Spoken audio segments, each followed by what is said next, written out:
you're immediately a racist, and people don't want to be called and don't want to be seen as a racist. So this makes it very difficult for a real strong popular reaction to come out. Well, I think this is something that you and I have shared, that we both have been called this and labeled this many times. Yes.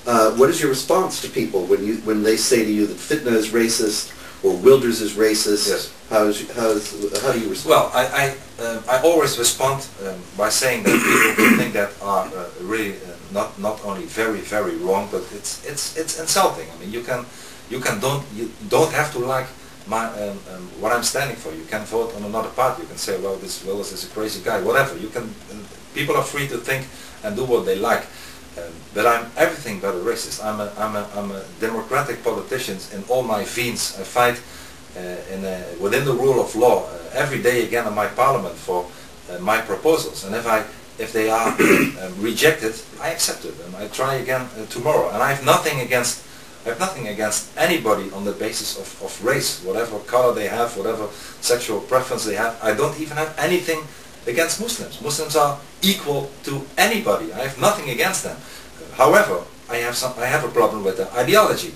So you should make, and I always do that also in my parliament, you should make a distinction between the Islamic ideology, which is very bad indeed, you know that better than I do, and the people. The majority of the Muslims in Western Europe are not criminals or are not terrorists. However, even by saying that, we should stop the immigration, because even though those peoples are not criminal, if we have more immigration to Western Europe, our culture will change, and unfortunately not for the better. So racism has really nothing to do with that. If Muslims are integrating or assimilating in my country, and they are equal as anybody else. Of course. Yes, you say, speaking about immigration, it might be useful to ask you if the Dutch government has any mechanism whatsoever to try to distinguish between Muslims who are bringing the Islamic supremacist ideology and hoping to impose Sharia ultimately upon the Netherlands, and Muslims who are interested in assimilating. Yes. Are they even making any attempt to distinguish between the two? No, really not. The only attempt they do, but it's a different cup of tea, they ask people to go to a course in order to not only learn the language, but to get acquainted with the values of the Netherlands. But then again, last year they spent hundreds of millions of euros in order to achieve that. But the classes are empty because they are, two-thirds is empty because they are not attending. Why are they not attending? A, because they are not interested, and B, because there is no penalty if they don't come. We are not saying that, well, we spend a lot of taxpayers' money for you to integrate in our society. You are welcome to do that.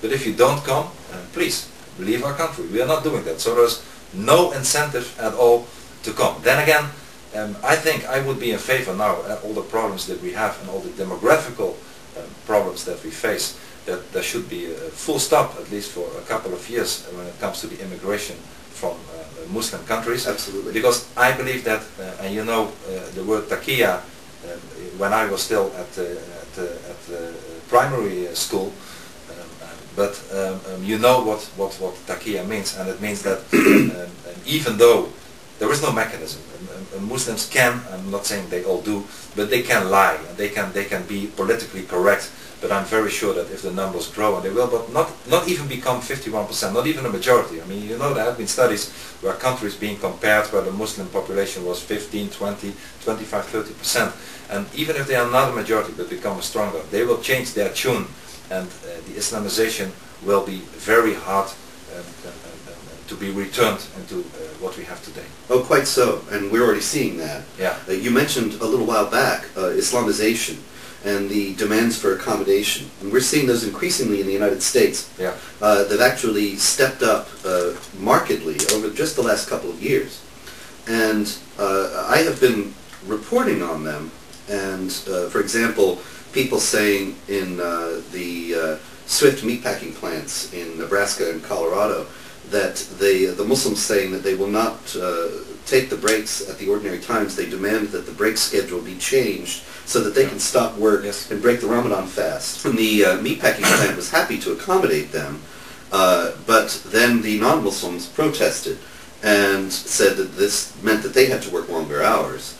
and they were being put at a disadvantage vis-a-vis the Muslim employees. Now, my question is, the reaction to my reporting on some of these stories has been people saying that this is just hysteria, that it's hysteria if not something worse. It may be racism or bigotry here again, that there are reasonable accommodations given to all sorts of groups. Orthodox Jews have won permission to wear the kippah in various circumstances, in various professional activities. Why should it be any different to grant a few cultural accommodations to Muslims? And they say that if somebody opposes this for Muslims while favoring it for Jews or other groups, then obviously there's something there that has to do with simple Islamophobia and nothing else. Well, I believe it has nothing to do with Islamophobia. First, I believe it's very important to say that the biggest disease in Europe today, Robert, is a lethal disease, is called cultural relativism. This is the first thing we should fight and go to the doctor for and find a good prescription by the most political elite. People tend to say out of political correctness or maybe post-colonial guilt or whatever reason that the Islamic culture is the same as the Jewish or the Christian culture and tradition. But this is so wrong. This is not true. It's not even a real class of civilizations.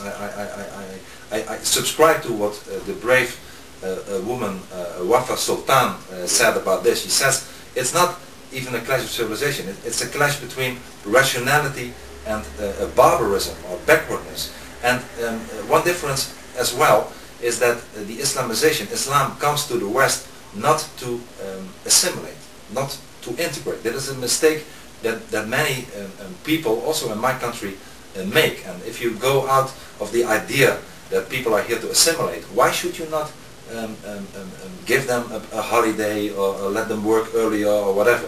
But this is not the truth. They are there to submit us. They are there to overrule us. They are there to change the whole country into their system. And Islam knows nothing but Islam.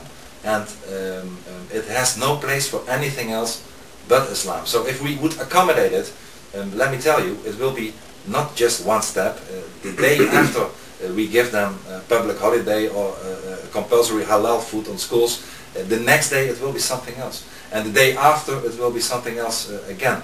And this is very bad. And I'm very disappointed also in my own country. We have a cabinet member. She's from a Christian party, the Christian Union Party. And she said publicly that she could imagine that the end of the Ramadan would be a national holiday in the Netherlands. Can you remember a Christian member of the Dutch cabinet? And there was an enormous public outrage. I mean, I was happy that she said it, even though it was stupid, because it showed that the people are increasingly fed up by the accommodation and the appeasing of a Muslim minority, and but more important, a culture that wants to destroy us. Because this is the end of the day what Islam will do. It will destroy everything that we stand for. And the more we accommodate them, the less we will get in return, I'm sure of that.